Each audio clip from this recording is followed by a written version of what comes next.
Fala pessoal, dando continuidade na sala de termologia, hoje a gente vai estar aprendendo sobre potência térmica, tá certo?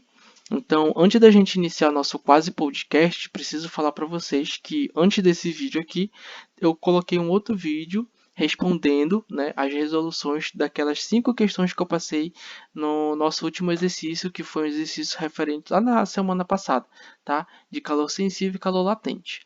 Tá? Deixei aqui no YouTube também para vocês estarem acompanhando, tá?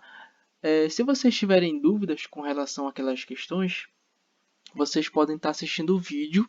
E se vocês ainda, após assistir o vídeo, tiver dúvida, eu deixei alguns cadernos específicos do PPU de Física, para que vocês possam estar lá indo comentar a sua dúvida, que posteriormente eu vou lá responder para vocês. Tá certo? Agora, bora iniciar aqui nossa aula de potência térmica.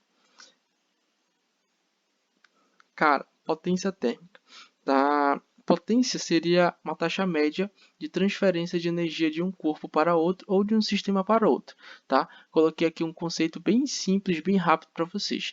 Então, nada mais que potência seria uma energia, algum tipo de energia, que ela é transferida de um corpo para outro num intervalo de tempo, certo? Se essa energia for transferida rapidamente, se eu tiver uma grande quantidade de energia sendo transferida num intervalo de tempo, eu tenho uma potência grande. E se no mesmo intervalo de tempo eu tiver uma energia, pouca energia sendo transferida, então eu vou ter uma potência baixa. Basicamente isso, tá? Eu trouxe aqui também, ó, porque a gente essa outra fórmula aqui, por quê? Porque a gente está trabalhando com potência térmica. Então, se a gente está trabalhando com potência térmica, térmica vem de termologia. Termologia, estudos com relação aos fenômenos do calor, certo? Então, ó, calor, o que é calor? Energia em trânsito, certo? E a gente vai ter também 3 situações que a gente pode estar aplicando essa potência térmica aqui, ó. Como é que eu estou trabalhando com calor, quantidade de calor? Se eu estou transferindo energia para um corpo, ele pode ter o quê? Ele pode estar variando a sua temperatura. Se ele estiver variando essa temperatura, então eu tenho um calor sensível. Se ele mudar de estado de agregação da matéria, eu tenho o quê? Uma quantidade de calor latente. E se eu tiver os dois, eu vou ter que fazer a somatória das quantidades de calor total e jogar bem aqui, ó, certo? Só que naquelas aulas lá, eu falei para vocês que a gente estava trabalhando muito com calorias, certo? Que é, no caso, o nosso usual. Só que aqui no sistema internacional, é joule por segundo, certo? As unidades. E é a mesma coisa que watt. Então, joule por segundo é a mesma coisa que watt aqui no sistema internacional, certo? Mas também posso estar utilizando a calorias por segundo, que é o muito usual que a gente utiliza. Então, se você não se lembra, vou falar aqui para você. Uma caloria equivale a 4,18 joules. Então, se você precisa fazer alguma transformação de unidade, você vai utilizar isso que eu falei para vocês. Tá? E também na aula de calor sensível e calor latente, dei essa informação também para vocês. Tá certo? Agora eu posso estar falando para vocês para ficar um pouco mais visual, né? Eu vou trazer uma aplicabilidade no cotidiano. Então, ó, considere uma chaleira cheia de água sendo aquecida pela chama do fogão.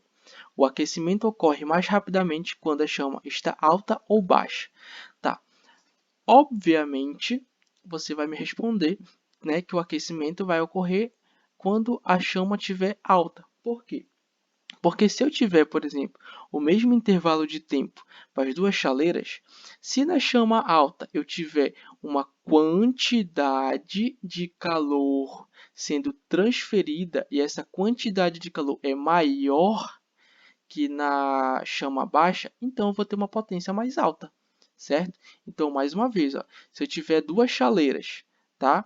No mesmo intervalo de tempo, digamos que eu tenho lá 1 minuto, né? 1 minuto. Se aqui que a chama está mais alta, estiver transferindo uma quantidade de calor maior que, no caso, no segundo caso aqui, ó, que eu não tenho nenhuma chama, ou que eu posso estar falando que é uma chama baixa, né? Então, minha potência ela vai ser mais alta.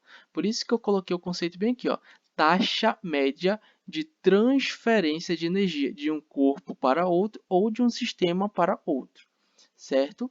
Então, mais uma vez, se eu tiver no intervalo de tempo e essa minha quantidade aqui, ó, mesma situação, duas situações, aliás, com o mesmo intervalo de tempo, só que numa eu tenho uma quantidade de calor maior e a outra tem uma quantidade de calor menor. Onde é que vai ser minha potência? Onde a minha quantidade de calor, que no caso seria essa taxa de transferência, ela é maior no primeiro caso. Então, por isso que a minha potência aqui nesse primeiro caso ela é maior, certo? Espero que vocês tenham entendido. Mais uma vez, antes de eu sair dessa aula, vou falar mais uma vez para você.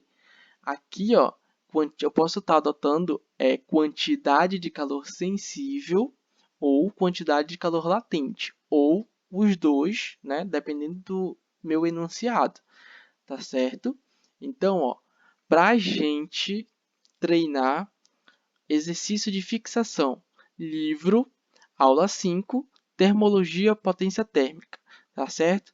Eu quero que vocês resolvam para mim a questão 41, 42, 43, 44 e 45, tá? Se vocês tiverem alguma dúvida com relação a essas questões, vocês venham comigo lá no caderno de PPU, que eu vou tirar suas dúvidas, ou entre em contato comigo diretamente, tá certo? Então, ó, bons estudos para vocês. Até a próxima.